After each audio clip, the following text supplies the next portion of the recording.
For today's meditation, I have one verse from the Kaivalya Upanishad, and it's a very famous verse. That's why I thought it will be good to take it up here.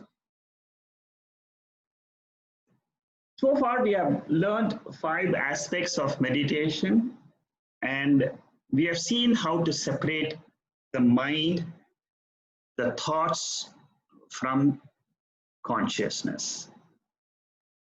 As I explained in the beginning of this class, that Atma is our focus, and that Atma is only one. Between the world and between me and the world, there is one Atma. It is the same one pure consciousness Atma, which is appearing as the world, it's appearing as me, the individual. There are 2 reflected consciousness. So in today's meditation, this verse is from Kaivalya Upanishad. The verse goes like this: Mayeva sakalam jatam, mai sarvam pratishthitam, mai sarvam layam yati, tad brahmadvayam aham. So in me everything is born, in me alone does everything exist, and in me alone gets dissolved. I am that non-dual Brahman. After having heard today's talk, I'm sure each one of us can easily understand this verse. When it says in me alone, it is not referring to the body. It is not referring to the mind, which is the reflected consciousness. It is not referring to the whole universe of the 5 sense organs and the 5 sense objects. Here, me refers to the consciousness or awareness principle. In me, the pure awareness principle, this entire world is born, this entire world exists, and in this same spiritual light, it dissolves when I go to sleep. When the body goes to sleep, the mind goes to sleep. That spiritual light, which is called as the light of Atma or the light of Brahman, to that light, the whole world gets dissolved. So here, the principle of light, or that knowing principle, is what we should remember. Ultimately, I realize that I am that knowing principle. See, in Vedanta, light is compared to the knowing principle. All the sense organs, eyes, ears, they're all the knowers. They know the different objects of the world. Eyes will know only form and color. The ears will know only sound. The tongue will know only taste. The nose will know only the smell. The skin will know only the world of touch. So we have these 5 sense organs, and the 5 sense organs are illumining the 5 sense objects through the faculty in us called as the mind. And the mind comes into existence only because of the light of consciousness. So in this one screen of consciousness, the different images are formed during the day. Different images are formed during the dream. And ultimately, these images, they all dissolve in the screen of consciousness. The screen doesn't ever change. The screen is the awareness principle, the consciousness principle, ever changeless, ever the same, nitya muktaha, nirvikaraha, nitya shuddhaha. It is ever pure, ever changeless, And that screen, that pure light is what is my real nature. When I know that that is my nature, this entire world of sorrow is dissolved. Because this is a fact of life, this is a truth of life, which has been taught to me by the scriptures. The scriptures are like the eyes for the forms. The scriptures are like the ears for the sound. The scriptures are like the skin for the touch. These are called as pramanam. Pramanam means it's an instrument of knowledge. The eyes are instrument for form and color. Ears are the instrument for sound. Similarly, scriptures are the instrument for this pure spiritual light. We cannot ask a proof for that.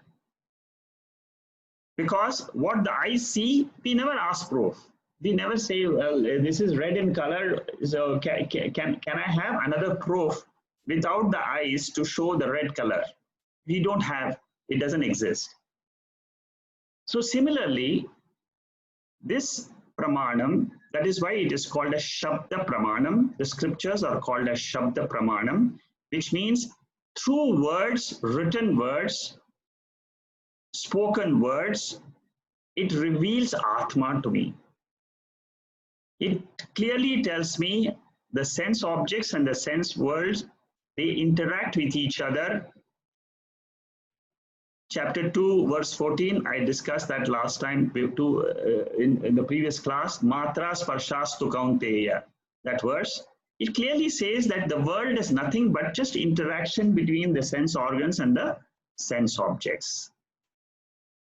But who powers this is this pure consciousness, which is the illuminating factor. And it is the one which brings life to this entire universe. These Vedas are called as Upajivya Pramanam. Upajivya Pramanam means it's a primary source of knowledge about Atma. It is not a secondary source. The secondary source could be other forms of knowledge, but the primary source, like we have the primary source for the form as eyes, similarly the primary source for Atma is only the scriptures. That is why Shraddha or faith in the scriptures is very important. Once we have the faith, there is nothing else, that's all. Then it is just question of learning the scriptures and accepting it as the truth of this universe, and then abide in it and be free. Once we learn that I am Atma, then it is quite easy to live this life and say, well, I can face anything in life because nothing touches me. Nothing is ever going to affect me personally because I am pure consciousness, not the mind. Mind will get affected. Yes, it will get affected. When somebody talks rudely to me, I will get affected, no doubt. That I which gets affected is nothing else but the mind. I am different than the mind. I am the illuminator of the mind. Therefore, I can boldly say, I am ever free. I am ever the illuminator of the thoughts, but not the thoughts themselves. The words of the scriptures very simply say that I am always free, nitya muktaha. So the bondage which I had was feeling lonely, feeling suppressed, feeling very dejected, anxious of the future, what's going to happen to me. These are all only thoughts. These thoughts, it comes and goes. Like I said, like the heart beats every day. Similarly, The mind has got nothing as no other job but to to have thoughts. And sometimes there are good thoughts, sometimes there are bad thoughts. When the bad thoughts come, I learn through meditation, I learn to separate this thought and say to myself, I am different from the thoughts and I can be ever peaceful. That is my nature. It's my intrinsic nature, like in sleep. I don't have any sorrow in sleep. So sleep is a good example to know what is our real intrinsic nature. Okay, so with that, the central essential message in this is that I am the spiritual light. In me, the Atma, the spiritual light, the whole world comes.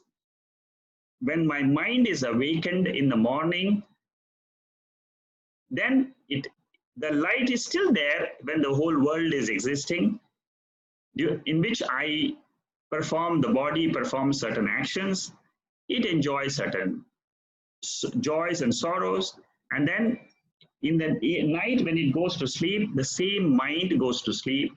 I, the illuminator consciousness, the light principle, remains. Mayeva sakalam jatam, my sarvam pratishtitam, my sarvam layam yati, tad brahmatmayam vayam. I am that non-dual self, Atma. Okay, so that was this verse. We will try to see how we can meditate now. Please close your eyes. Sit straight.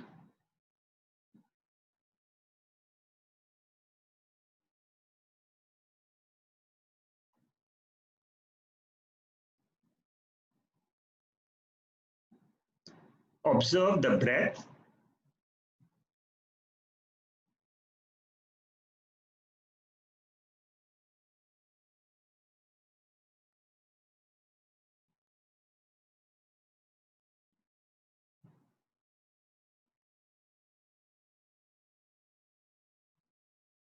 I am aware of my breath.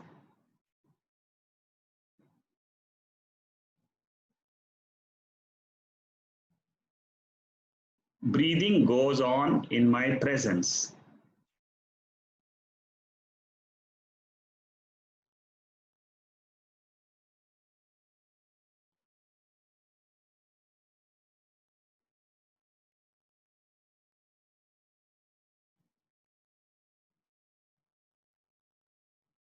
During sleep, my mind resolves.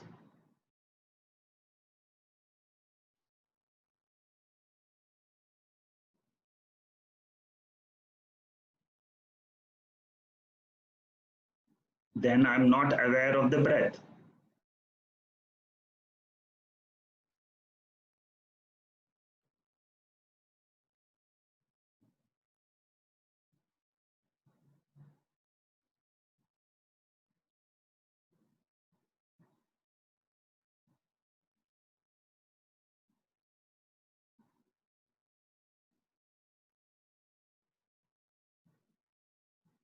Atma cannot illumine the sense organs directly.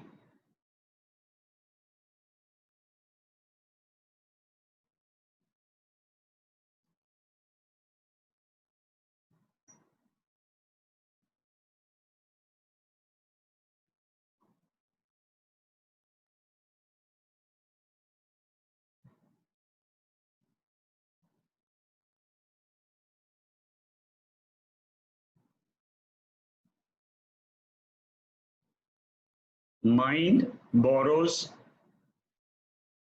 the light of consciousness from me.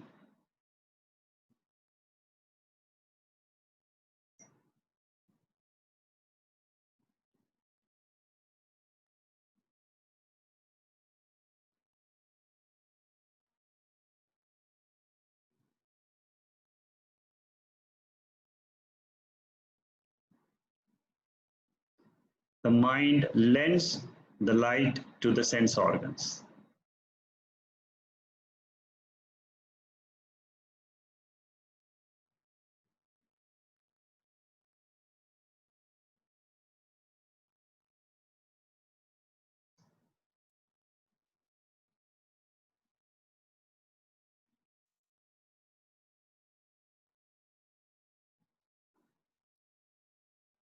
All the sense organs get the energy from me through the mind.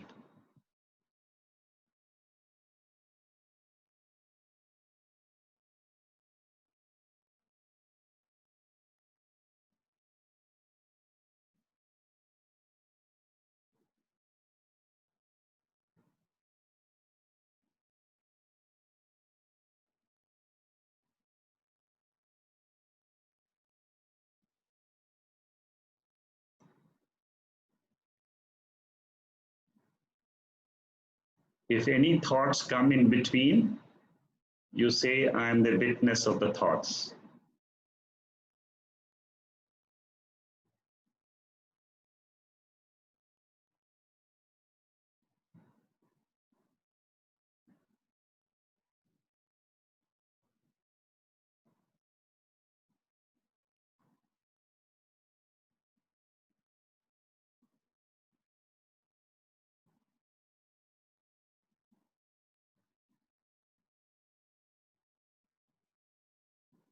I am a witness to the conscious mind.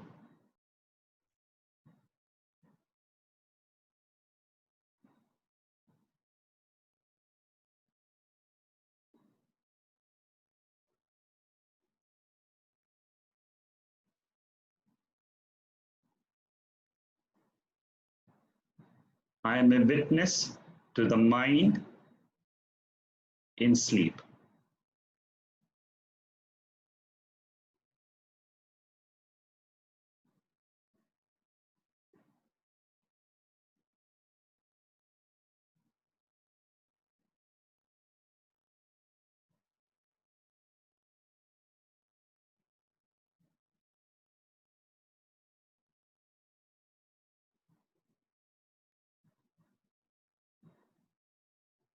During sleep, the mind has only one thought.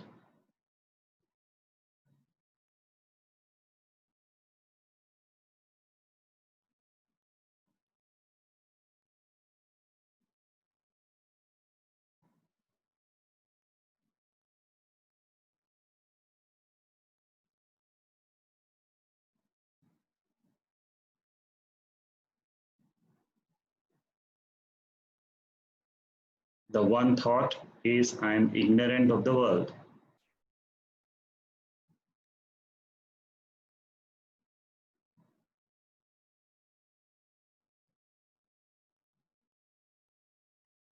And ignorant about myself.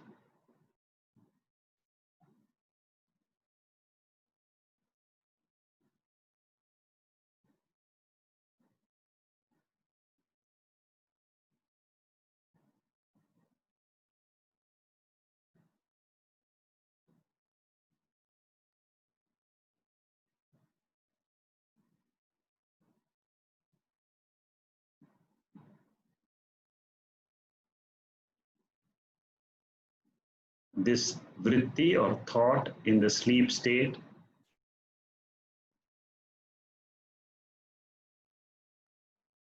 is called avidya vritti.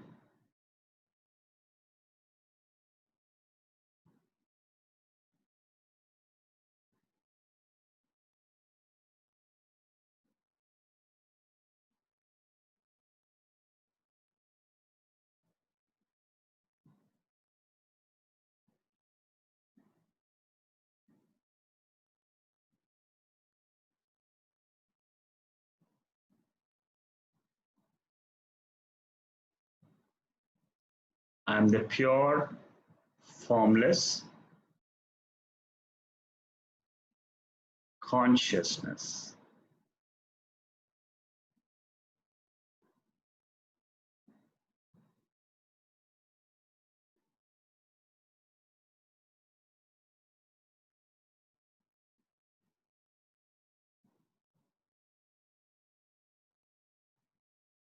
I am the subject.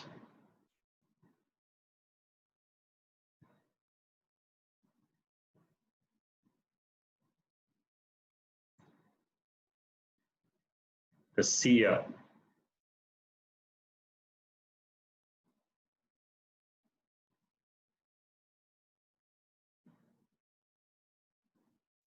Experiencer.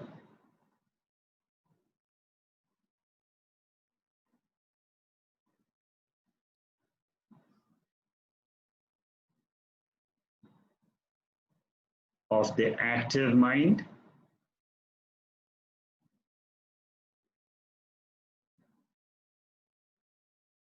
and the passive mind.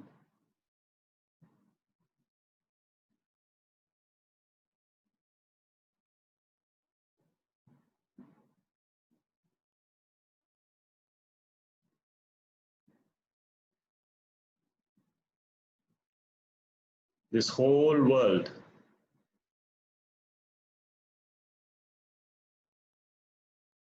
I experience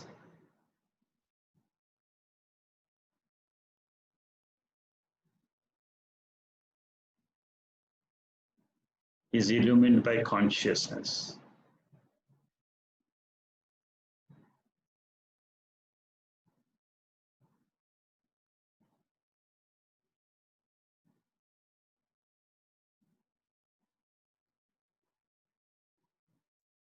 Supported by consciousness.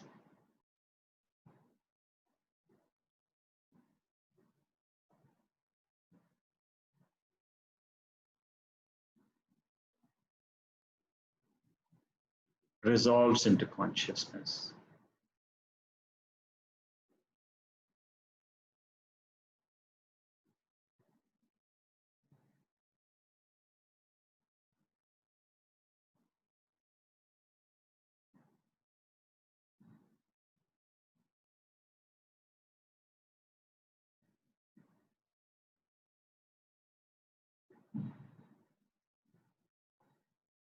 Asato Ma Sádgamaya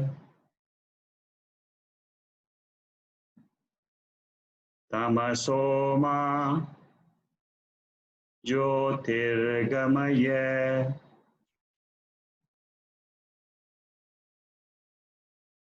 Mrityorma Amritangamaya.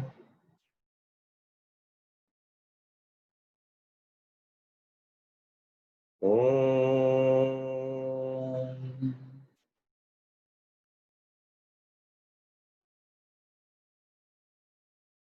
Shanti.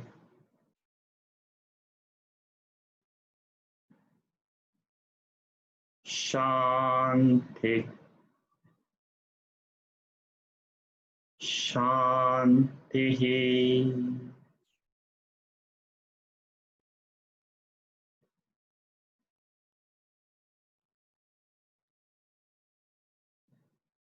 Gently open your eyes.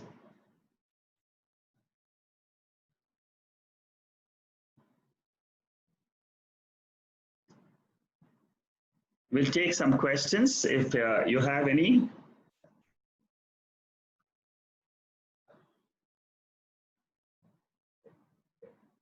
Anybody has any questions?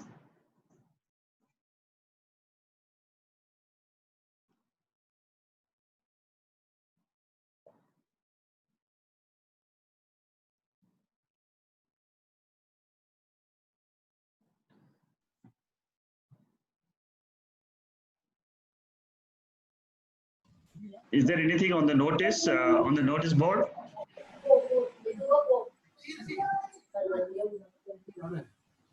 Shekhar, Yeah. I just want to know, if you say the light of consciousness is actually meaning the awareness principle, is it? Yes, that's correct. See, whenever you claim to be the consciousness, what happens is that pure consciousness, you just say, I am that, that's all. That pure light which you experience in meditation, you just acknowledge and say, that is me, that's all. So in this, there is no Two, there is no object, subject, relationship, nothing. Nothing. Nothing, absolutely nothing. And this is the same experience which I have in sleep also. In sleep, what happens is that ignorance which is there about that Atma which was there before, it goes away. That means I don't see any difference between between me in sleep and me in this meditative state. It's the same. It's the same. Huh?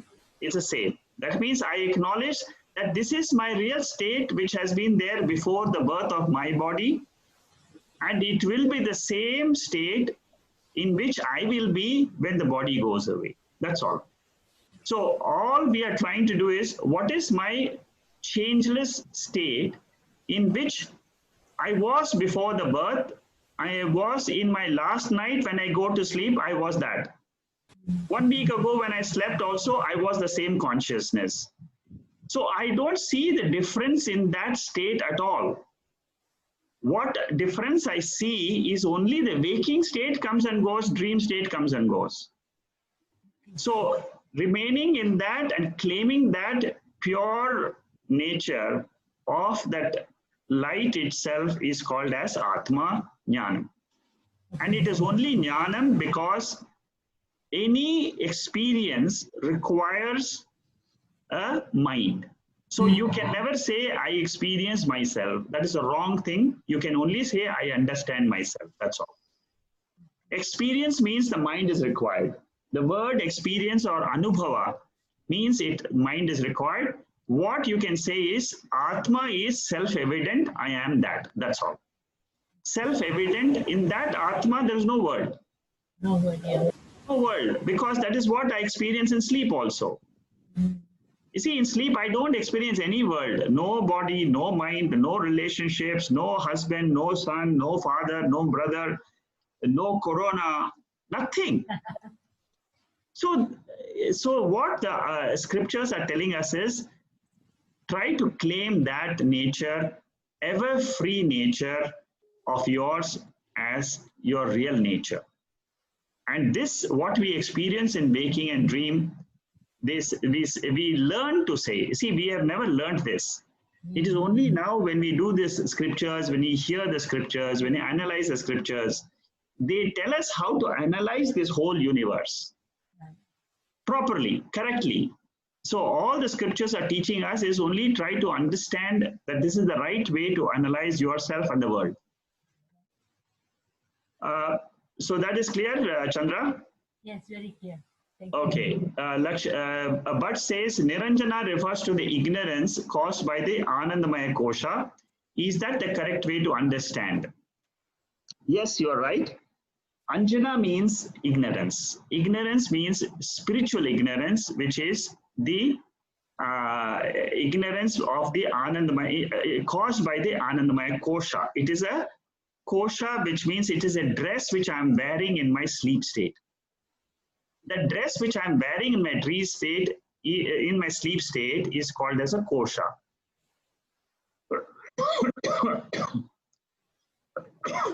So in that Karana Shariram, what really happens is, I have a feeling. That means I don't know Atma. So that a feeling which is there is called as the Maya Shakti. That is the power in me. There is a power in this Atma which is called as Maya Shakti. So Maya Shakti exists in Atma. That means in Paramatma also there is Maya Shakti. In the Jivatma also there is Maya Shakti. The Jivatma's Maya Shakti is the Nidra Shakti. That is, the Nidra means sleep. We are all able to sleep because of that power in us. You sleep, I sleep, the animals sleep, the birds sleep, so it's because of the Shakti in this body. Now, this Shakti has got two problems. One, it is very good Shakti, it can cover, it can give me proper rest. That is what is called as the ignorance part, that is the wheeling part. We are going to study this Shakti in very big detail when we do Drigdrishya Viveka, the next text which I am planning to take. for the Saturday class. So if you all are interested, we'll do that text. In that text, what it clearly says is that this Maya Shakti has got the covering nature and it will never go away till we get this knowledge. And this knowledge of Atma removes that covering for the Jiva. And the Jiva then realizes that it is not, I am not that mind which was fluttering during the daytime with so many emotions, so many thoughts, so much of planning, so much of that planning or that emotions were all temporary phenomena in the mind. Body and mind had to go through that phenomena because of prarabdha karma. The scriptures very beautifully explain this whole phenomena of Jagrat Avastha and the sleep Anandamaya Kosha in Taittiriya Upanishad, but this is what will be explained. They explain very beautifully all the 5 koshas, and it is if you want more details, Taittiriya Upanishad is the right source for this Anandamaya Kosha. But right now, it's best to understand it is Maya principle, which is the cause of this Anandamaya Kosha. Beyond that lies the Atma. I learned to drop this Maya principle and then I can be free. That's all. That is the ultimate destination for all of us. It is this Maya principle, which is the mind principle, which creates havoc for us during the Jagrata Avastha. Again goes back to sleep, again it comes back next day morning. So, does it explain this point which you raised? Yes, Shekhar-ji. Yeah. Okay, all right. Thank you. The depth, I don't understand the depth. Probably I will get it as the time goes by. Yes, that's correct. You know, it took me almost 10-15 years to understand this Anandamaya Kosha. It took me 15 years of study, of the spiritual study, because this is very, very difficult to understand. The causal body, Anandamaya Kosha, Maya principle, these 3 things, it takes a long time. Because it is only when the mind becomes purer and purer and purer as we keep listening more and more, then the same mind which was having a problem understanding these 3 things, Maya, Anandamaya Kosha, causal body, Karana Shariram, this aspect of our study, it takes long time. But a time will come when you will say, yes, I accept all this, it's so simple. And you know, once you cross this Maya, then Atma is absolutely very clear. Then you are absolutely flying. You are so light, you feel so light in life. It is the impurities in the body, in the mind, which makes the mind very heavy. And you feel very sorrowful, you feel dejected, you feel frustrated, you feel tired. But once this mind's impurities are dissolved, it slowly and slowly, what happens is you feel very light in life. You feel that I'm so, then you will find that the life is very enjoyable. In spite of all the problems which you face around, you'll find that I'm still, I'm as Atma, because that is our intrinsic nature. See, our intrinsic nature of Atma is beautiful. It's blissful. All the time it's always blissful. It's only the mind which keeps throwing in thoughts which disturbs our peace. Anything else? One more question. Yeah, but tell me. Yeah, I just typed there. Yeah, Nitya Muktaha means ever free. To understand it, you can explain it, how it is not free from the matter perspective. Okay, matter is the mind. And spirit is always free. Sentiency, the consciousness is always free. Matter is always dependent principle. It is never free. And it is always changing. And it is always, see, as mind, I will always be occupied with something or the other. The mind will keep on having objects of thoughts. It will be either objects of the external world, or it will be object of the memories of the internal world. So the mind will never be free from objects. But Atma is something which is the illuminator of the mind. It is always free. So the distinction, once it comes to you by way of meditation, you will get this distinction clearer and clearer. Till the time this question of muktaha, you will not understand very clearly. But just having the patience and the titiksha, you can just keep on working at it, it will come. So in other words, what you're saying is something like a combination of not changing, as well as there was one more, was there? Changing and not changing, nirvikara and vikara. Yes, but there was one more also there. I think you are looking at it this way, Nitya Muktaka, as a combination of not changing as well as it, because the matter is the dependent. It is not the substratum. Yes. So you are saying this is a combination of the these two. That is what we are referring to. That's correct. That is called as the reflected consciousness. Okay. Get it. Thanks. Yeah. So it is actually, there is not much of a distance between mind, consciousness, reflected consciousness.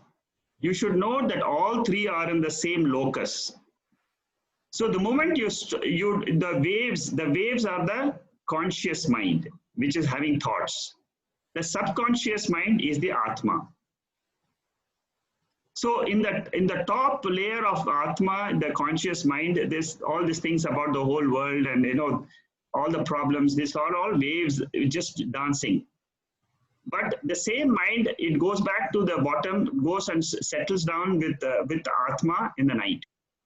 Again, it comes up in the morning, and again you see the whole universe. Free from space, time, and matter. Yes, that's what is the freedom. That is what is called as muktaha. When we say, Deepak, you have said it correctly, Atma is ever free from all objects. Is ever free from space, time. That means it is beyond these three things. Just one, try to bring in your mind, what is your experience or what is your feeling in sleep? In sleep, there is no thoughts, right? There is no disturbance at all. All of us will agree that I have nothing, no experience in sleep. Atma is exactly like that. It doesn't have any other experiences except itself. The closest experience one can have is as good as sleep. That's all. That is the closest one can get. And the same thing is what one experiences in samadhi also. See, whenever your mind is become quiet, it is called as samadhi state. So we all get the natural samadhi in our sleep state. No need to sit in nirvikalpa samadhi and try to bring, it's not required if you are coming with the knowledge. The moment, that is why they say that knowledge is very important. Through knowledge, you can reach samadhi in a minute. In a split second, you can take your mind off the entire time principle, and within a split second, you can be with Atma as pure awareness. Okay. Yeah. So Deepak, did you have a question there, or this was just an answer to what was said before?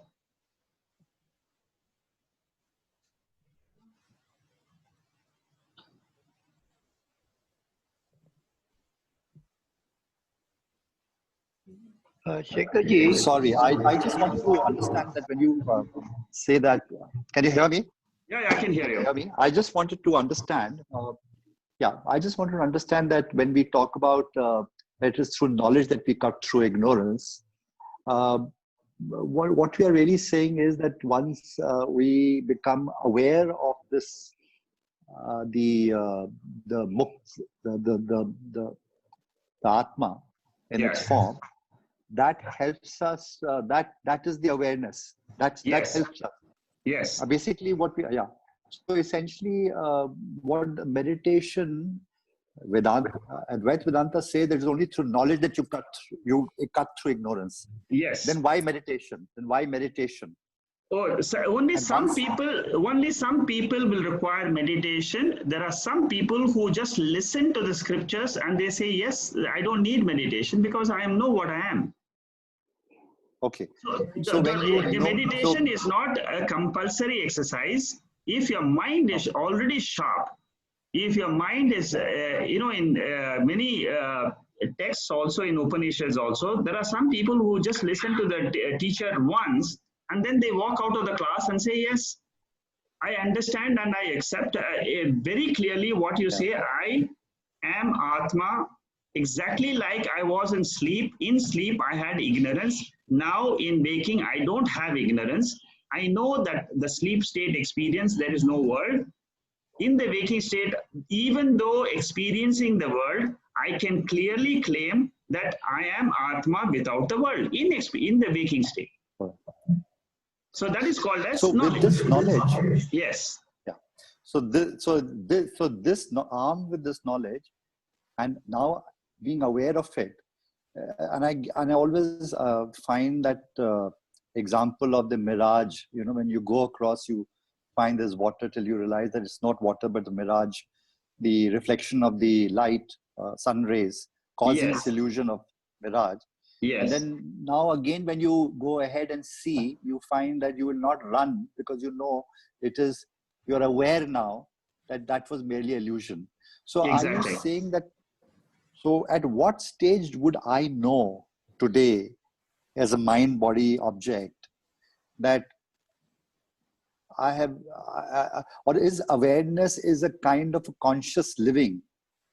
Somewhere there was always an impression one used to have that enlightenment as Buddhism or other is some kind of a out of body experience, or it's a kind of a nirvana. No, Vedanta doesn't but what believe. I understand now is that you can.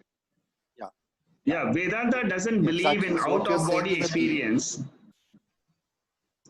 Yes. What you're saying is living in this mind body. I am aware. Yeah. It's conscious living. It's consciously living my daily life in awareness of who I am. Yes. Is that good enough? That's good enough. That constitute enlightenment? Yes, that is good enough. If you can remain with that idea, and any time the mind disturbs you, you again become aware. You do your duty. Whatever you have to do duties in life, you do the duties perfectly well. But when the problems come, you become aware. I am not this mind. I will not be worried about these thoughts. So basically, even in Buddhism, there is something called mindfulness, which means that you be now, here and now, in this present moment.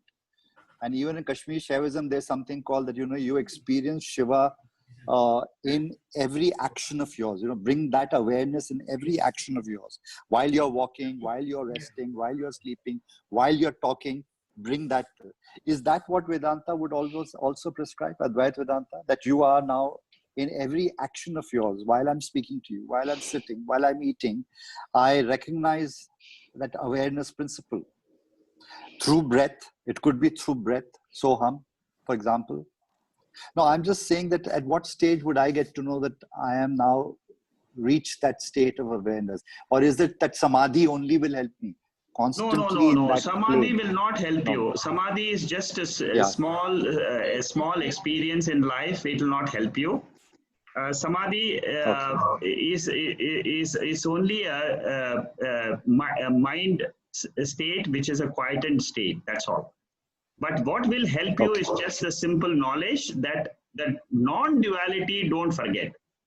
This whole world which I'm experiencing is an appearance, and it dissolves in consciousness. Don't forget that fundamental thing of non-duality. That is what Advaitam brings again and again. That there is one consciousness principle in which the world appears and comes and resolves. That Mayeva Sakalam Jatam, this verse of the Kaivalya Upanishad, is very, very critical in that aspect. Also the Mandukya Upanishad, the 7th mantra, where it says Advaitam. So Vedanta believes that ultimately it is this light of awareness which is the ultimate reality. As long as you can accept that and just live throughout your life and do your duties as and when whatever comes in your way as a duty you perform, then you are living a Jivan Mukta life, which is good, which is very good. So if you can accept it, and but it should go and percolate to your subconscious mind. See, so I think I absolutely agree, and I think therefore the qualifications are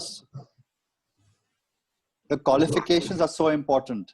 Yes. The qualifications of being, the Yam Niyam and all the other qualifications that we have, which we discussed in Tattva Bodha. Yes, I think that is absolutely important.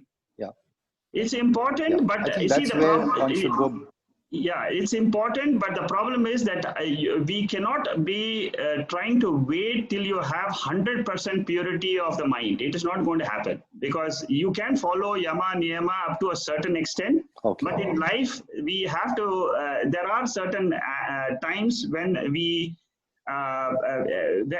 where we are forced to, by nature, it is the Prakriti, the mind, which pushes us into some wrongful ways here and there, or sometimes I become angry.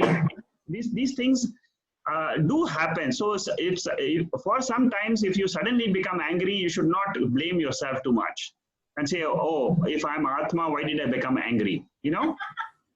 So that is why I'm saying that up to a certain extent, yes, Yama, Niyama, follow all this, but knowledge, let it remain at the back of your mind. That's all.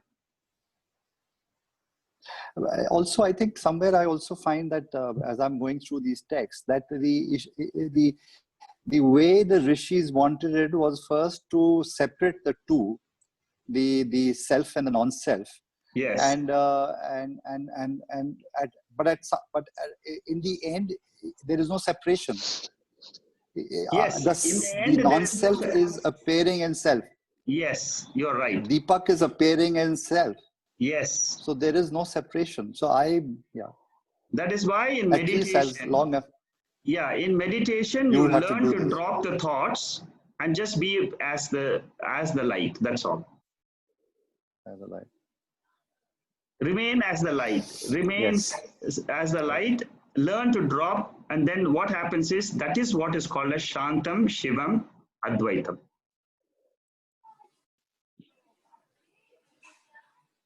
Okay. Okay. Thank you. Anybody else has anything else? Shekaji. Bolo. I was listening to this Arvind Chakravarti's speech today. Yes.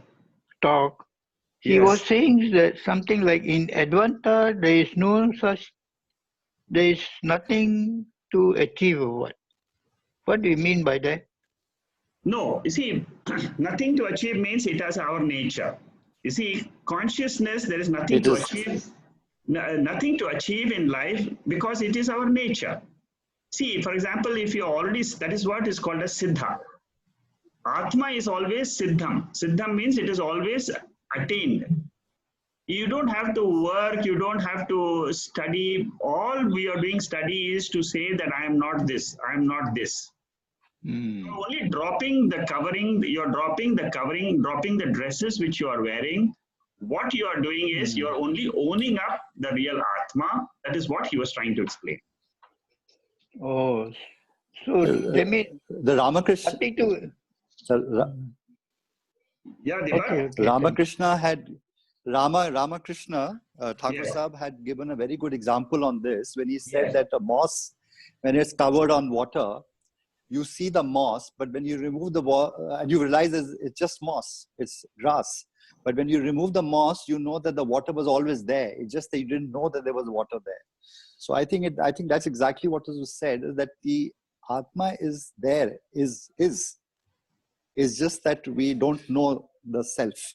I think that's the analogy. That's the analogy. The pure awareness is always with us. It's always me. There is nothing to get. It is there. That's correct. That is the awareness principle.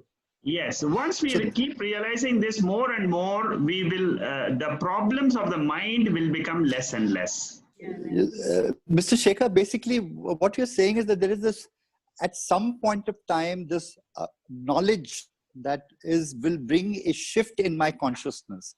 Exactly. All I'm saying is that I've also, what happens in that shift of consciousness? What happens? I mean, because I can say today that I generally believe that there is a light of consciousness in which Deepak appears. I mean, I actually believe the scriptures.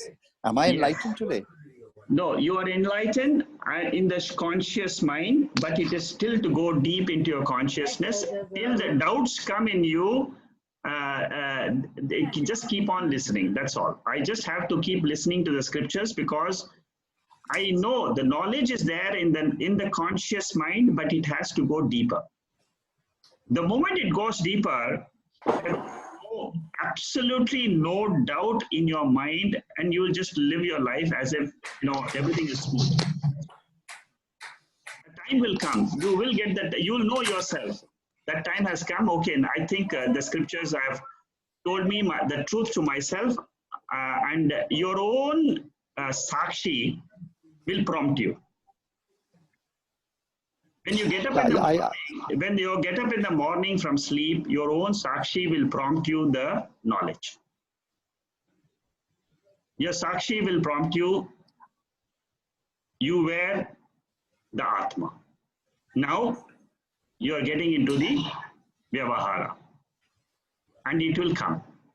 Your own sakshi. It is a sakshi which tells you, you and I, you were with me in sleep. Now you're going away, again you'll come back to me in the night, that's all. A thought will come into your mind and say that, yes, now I know I am Sakshi, that's all. Till that thought comes in your own mind, and this usually happens early in the morning when you wake up. Yeah, very fresh. Usually it will happen in the morning when you wake up, because, see, that is the time when your mind was with the consciousness during sleep. And then it comes back, comes out to the waking state, again it goes back. So just be watchful, mindful of your condition when you wake up in the morning. Okay, thank you very much. I think today it was nice to go through the depth of all this. We'll meet next time and we'll continue the study of Atmavoda from verse number 38 onwards, and then we'll see. Thank you. Good night. Sekhaji, can I ask one more question, please? Yeah, tell me. He was saying like the huge world is like a circus where we tumble down. Yes. So are we the jokers or what? Yes, we are the jokers. Still we are identified with the mind. We are jokers only. You have a very very bright mind. You're full of lot of memories about all the circus which you have seen in life. Yeah.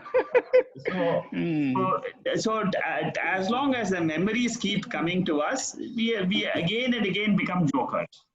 We get attached to the memory, and then we laugh at our own life. Oh, this is how I was. This is what and then we laugh at ourselves and say that I made so many foolish mistakes I made in my life. Yeah. So that means we are all full of jokers, lah. Yeah, we are in our waking state. We are all jokers. Okay, thank you. Or maybe maybe we can say that we were mere actors in the drama of life. Yes, and that's also we play correct. so many roles. Yes. Yeah. That's another good way of putting it. Yes, we are all actors. But what I liked really, Mr. Shekhar, sorry, I'm going to digress, not digress, just add. In that particular lecture, the ending was on love. And I thought that was a very powerful. Yes. That finally this I consciousness is bliss. It is this love. And I think it was so beautifully explained. Yes. Swami Atmananda is also one of the great teachers.